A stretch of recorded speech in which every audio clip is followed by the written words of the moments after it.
Sir वैसे तो infertility अपने आप में ही एक बहुत बड़ा सिम्टम है। किसी को बच्चा नहीं हो पा रहा है तो इससे बड़ा सिम्टम कोई नहीं हो सकता। लेकिन फिर भी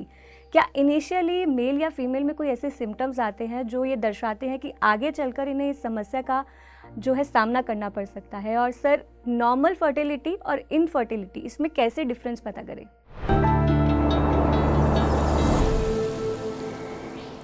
फर्टिलिटी तो हमारी एक प्राकृतिक देन है।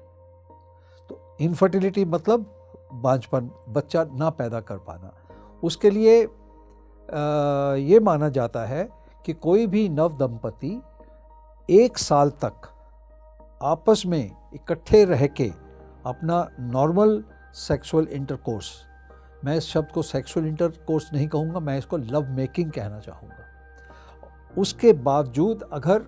उनको औलाद नहीं हो पाती तो उनको ये कहा जाता है कि आपको कुछ व्यवस्था की सहायता की ज़रूरत है, तो उनको इनफर्टाइल कह दिया जाता है। अब फर्टिलिटी के लिए, बच्चा पैदा करने के लिए दोनों नव दंपति दोनों की स्वस्थ होने की आवश्यकता है। तो जैसे विशेषकर मेल जो है, उनके जो कीटाणु हैं, जो स्पर्म्स हैं, वो हेल्दी हों, उनकी मात्रा स्वस्थ हो और वो मोटाइल हो। इसी प्रकार जो औरत है, उसका जो अंडकोश है वो भी स्वस्थ हो और समय से बने, ताकि उसकी नॉर्मल मेंस्ट्रुअल साइकिल्स, उसका एक इंडेक्स होता है कि उनकी सेहत में उनके जो हार्मोनल सिस्टम है वो रेगुलर चल रहा है। तो ये तो इसकी बेसिक ज़रूरत है।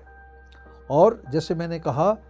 कि आज कल के ज़माने में सबसे बड़ी वजह जो बांझपन की या इनएबिलिटी टू प्रोक्रिएट जिसको कहा जाता है, मेरी समझ से वो है कि आजकल की ये जो मटेरियलिस्टिक लाइफ है, जो स्ट्रेस टेंशन की लाइफ है, और कहते हैं कि इसके कई वजह हैं। एक वजह है कि कुछ आजकल शादी लेट होती हैं, या उनकी लाइफ में स्ट्रेस है, और या किसी प्रकार के हार्मोनल डिसऑर्डर्स इत्यादि हों। तो पर सबसे ज़्यादा ज़रूरी है एक दाम्पत्य जीवन में आपस में प्रेम और आकर्षण हो, और जिस प्रकार एक नर और मादा को इकट्ठा रख दिया जाए तो वो ज़रूरी नहीं कि आपस में प्रेम संभोग करेंगे। इसी प्रकार अगर हमारा स्पर्म और ओवम भी नॉर्मल है तो ये ज़रूरी नहीं कि वो जाके आपस में उसका कंजुगेशन होगा या यूनियन होगी, कि उसके अंदर एक एनर्जी चाहिए, एक प्रेम शक्ति है, उसका होना सबसे ज़्यादा ज़रूरी है। अब इसमें कमी अगर किसी को 1 साल की regular normal healthy natural sex intercourse life के बावजूद भी औलाद पैदा नहीं हो पाती तो उसको इनफर्टाइल समझा जाता है। उसके लिए फिर हमें उसके विशेष कारणों में जाना पड़ेगा, ऐसा क्यों हुआ। सबसे पहले नेचुरली दोनों की अपनी अपनी जगह, दोनों की स्वास्थ्य सही होना चाहिए, तो दोनों का चेकअप होना चाहिए। इस प्रकार की जैसे मेल में विशेषकर उसके जो स्पर्म है, स्पर्म का जैसे मैंने बताया उसका काउंट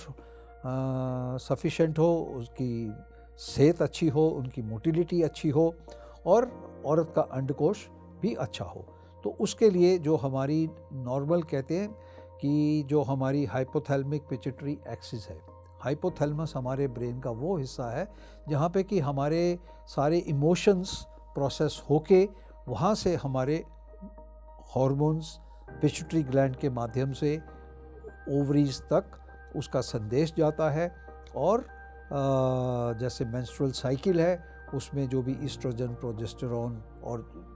जितने का हार्मोन्स के कम्बिनेशन से हर महीने जैसे मेंस्ट्रुएशन होती है, तो मेंस्ट्रुएशन का क्या कि हर महीने जो